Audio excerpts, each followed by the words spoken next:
This is James Corbett of CorbettReport.com. And this is James Evan Pilato of MediaMonarchy.com, and we both welcome you back to another edition of New World Next Week, of course, at NewWorldNextWeek.com, and also a huge thanks to ParadigmShift.tv, who's supplying the show on Sky Satellite Channel 201, I believe, James? Yes, that's right. So much yet again to go into this week, and we'll begin the way we began last week with a frightening story from FoodWorldOrder.com. Genetically modified cows produce human milk. This from the Telegraph. The scientists have successfully introduced human genes into 300 dairy cows to produce milk with the same properties as human breast milk. Human milk contains high quantities of key nutrients that can help to boost the immune system of babies and reduce the risk of infections. The scientists behind the research believe milk from herds of genetically modified cows could provide an alternative to human breast milk and formula milk for babies, which is often criticized as being an inferior substitute. They hope genetically modified dairy products from herds of similar cows could be sold in supermarkets. The research has the backing of a major biotechnology company. The work is likely to inflame opposition to GM foods. Critics of the technology and animal welfare groups reacted angrily to the research, questioning the safety of milk from genetically modified animals and its effects on the cattle's health. But Professor Ning Li, the scientist who led the research and director of the State Key Laboratories for Agrobiotechnology at the China Agricultural University, insisted that the GM milk would be as safe to drink as milk from ordinary dairy cows. Scientists insist genetically modified foods are unlikely to pose a threat to food safety, and in the United States, consumers have been eating genetically modified foods for decades.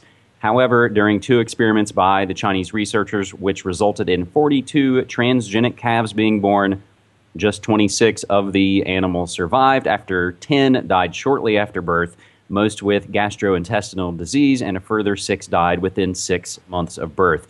James, this reminds us of, I think, several stories we've covered in the past on New World Next Week, but why don't you go ahead and take it?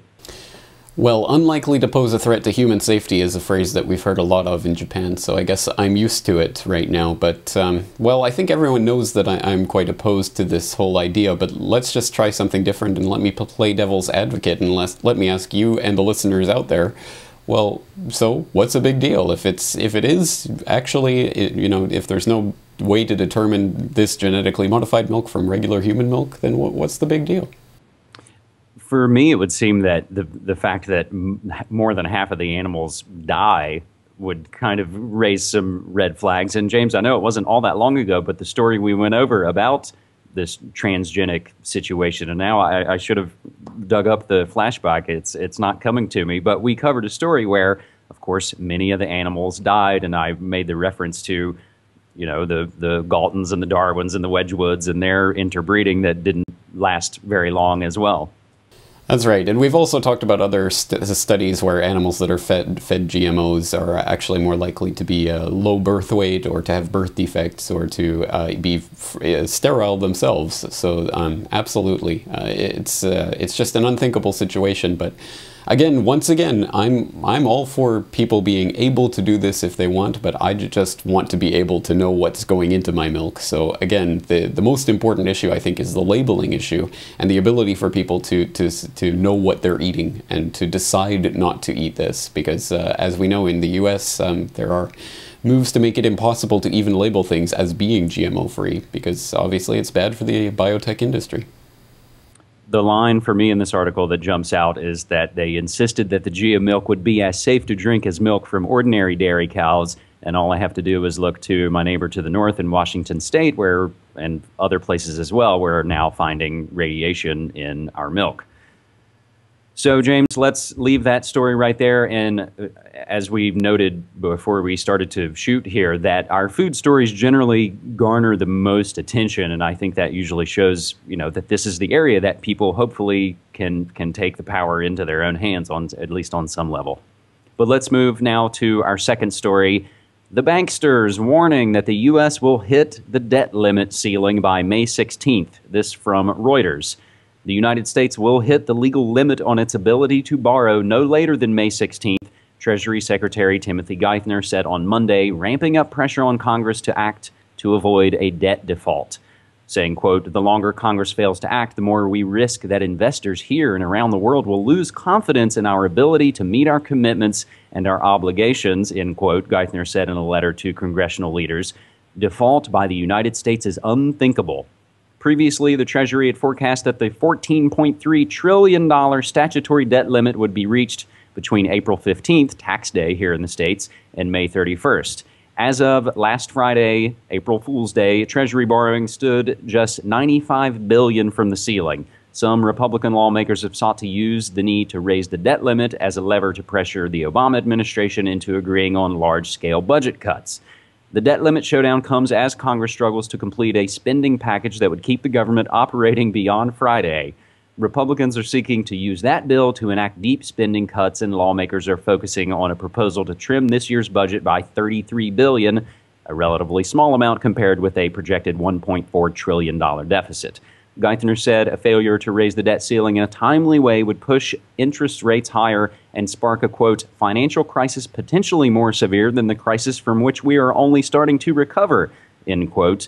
Both Geithner and Federal Reserve Chairman Ben Bernanke have said a failure to raise the debt ceiling could have catastrophic consequences. James? Just like a failure to bail out the banks would have had catastrophic consequences and would have resulted in martial law on the streets, as they told members of Congress before the bailout, the Bankster bailout in 2008. But I don't think realistically that the Congress is going to say no. I don't imagine that. I know there will be some political wrangling and haggling, and there might be some budget cuts and things like that result out of this, but it would shock me. It would absolutely shock me if they actually did follow through and not raise the debt limit, because as we know, the American economy is a junkie that needs its fix, and it's going to come, and they're just going to continue doing this until it doesn't work anymore, and that's exactly the point. I mean, it's going to stop working at some point. So we already see a lot of people talking about QE3 is on the way, because it's an inevitable result of the economy and the way it is now and the way it needs to be propped up by more and more debt. So again, I don't think it's realistic to think that Congress is really going to put its foot down here. Two bits that stick out to me is, I know I saw it as a tongue-in-cheek comment, but it's like, oh, of course, now the Republicans have completely fixed the economy due to defunding national public radio, as if that would do the trick. One of the other things you'll never see come up, which side of the fake left-right political paradigm, no one wants to stop the wars, no one wants to stop the arms makers, because Lockheed and Northrop Grumman and all of those private military contractors are big business for some of our, growing ghost towns. That's our only growing industries here in the States are the prison industrial complex and the snitch system that's growing and all of that. The second bit, James, for me is that this seems to relate in a way to the story we covered last week about the EPA raising the acceptable limits of radiation exposure, as if human physiology has changed, and just this kind of same situation of like, oh, well, no, we're not in debt. We'll just raise the limit and wave the magic wand, as if that kind of makes everything all right. These kind of things, again, should shine a light, I think, for folks on the complete fiat, debt-based, phony money system. They should, and I hope people will start researching into it with documentaries like The Money Masters or Money as Debt or The Secret of Oz. Mm-hmm. There's also a more recent one, I think, from Lee Rogers at Rogue Government called The Power of the Purse. But James, let's now move to our third story, and it's going to be a 3-in-1 news blitz, and we'll begin from the Asia Times. Bin Laden sets alarm bells ringing. After a prolonged lull, the United States Central Intelligence Agency has launched a series of covert ops in the rugged Hindu Kush mountains of Pakistan and Afghanistan following strong tip-offs that Al-Qaeda leader Osama bin Laden has been crisscrossing the area in the past few weeks for high-profile meetings and military redoubts. The U.S. has been on bin Laden's trail ever since he fled Afghanistan when the U.S. invaded the country in 2001 to oust the Taliban, but the 54-year-old with $50 million in U.S. dollar reward on his head has always remained several steps in front. Asia Times Online has learned that the decision makers have put a lot of weight on the info on bin Laden's movements, as it has come from multiple intelligence agencies in Pakistan, Afghanistan, and Saudi Arabia. For at least 2 years, little credible news has emerged of bin Laden's movements and motives. Now, intel officials believe they have top-grade accounts as they come from inner circles of military camps. The second part, James, and I'll go through all three and throw it back to you. The top 10 Osama bin Laden sightings from the Telegraph, and we won't go through all 10, but the first one, October 2001, an American woman told the emergency services that she had encountered Osama bin Laden at a convenience store in Pleasant View, Utah. But furthermore, on February 27, 2004, the Iranian news agency reported that bin Laden had been captured sometime earlier in Pakistan. Both the Pentagon and a spokesman of the Pakistani Armed Forces denied this claim. We had January 9th, 2006, Michael Laden, American neocon with close ties to the Bush crime family, wrote that, quote, according to Iranians I trust, OBL finally departed this world in mid-December. The Al-Qaeda leader died of kidney failure and was buried in Iran, where he spent most of his time since the destruction of Al-Qaeda in Afghanistan. So that's the top 10 Osama bin Laden sightings. And again, all the links and all the show notes will be provided for you, so you guys can go check out these stories for yourself and get all 10 of those sightings. But our third bit comes from Reuters. Al-Qaeda bolstering presence in Libya. Algeria is concerned by noticeably increased Al-Qaeda presence in neighboring Libya and worried militant groups could lay their hands on weapons circulating in the country. The Algerian deputy foreign minister said he was worried particularly through the increasingly noticeable presence of AQIM, that would be Al-Qaeda's North African wing in Libya, and the increasingly noticeable circulation of weapons which can be exploited by terrorist groups. James, break it down for us.